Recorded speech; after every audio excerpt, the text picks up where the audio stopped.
I guess my story begins here. My involvement in the ATU started with me in the driver's seat in Staten Island, New York.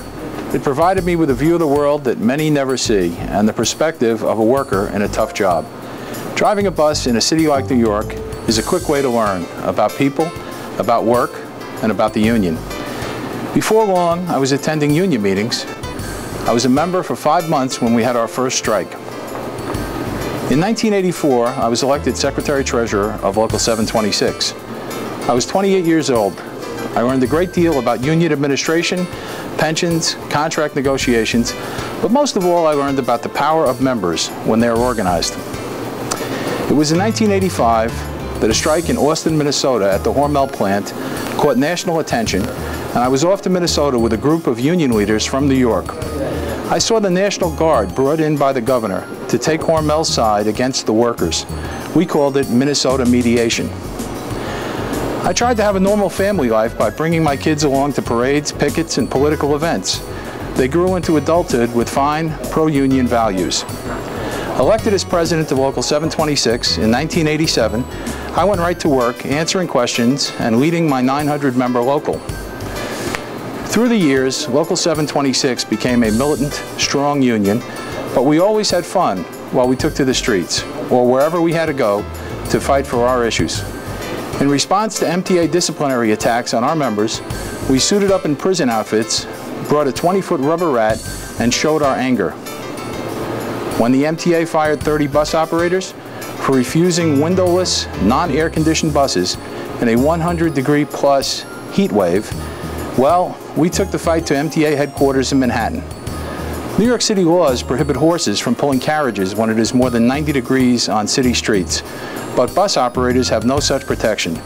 So we had our operators pull the handsome cab along Madison Avenue.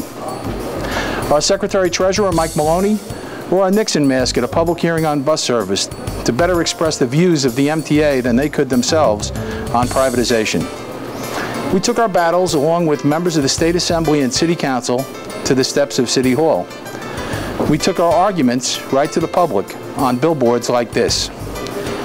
We even rented a stagecoach to tell politicians to stop horsing around with transit.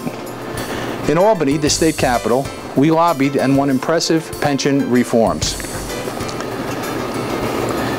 Our members always found a way to stick together. We built a strong and respected union. New York City Mayor David Dinkins marched with our local union in Staten Island parades. He even came to our Yukon depot and tried out his skills at driving a bus. We worked with Governor Mario Cuomo, who, like many elected officials in our state, visited with our members when he came to Staten Island. Our local was very involved politically, endorsing candidates for mayor, for Congress, for local offices who believed in unions. We worked hard to get good people elected in office, and they were usually there for us. We built not only a reputation, we built relationships all over town.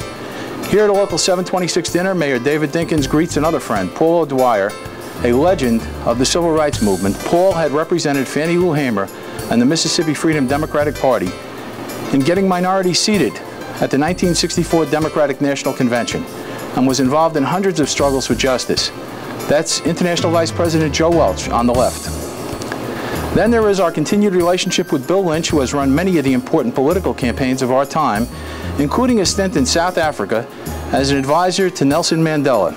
Bill was a vice chairman of the Democratic National Committee and chief strategist in Jesse Jackson's campaigns for president, as well as the campaign for the first African-American mayor of New York, our friend David Dinkins. While we were doing this, I took my place in ATU discussions as well, and there found many lifetime friends. My mentor, Mike Ciano, my old friend, International Secretary-Treasurer Oliver Green. I was appointed chairman of the Laws Committee in 1998 and 2001 conventions by President Jim LaSala. At the 2001 convention, we thanked President LaSala for his help in our very successful $2 fare campaign, which resulted in 500 more jobs in my local union and much more service for the people of Staten Island. The first ATU local to endorse Bill Clinton in 1992. We worked closely with national officials in the Clinton administration. Here, along with Local 726 Treasurer Vic Suarez, we met with U.S. Secretary of Transportation Federico Pena to discuss important transit issues.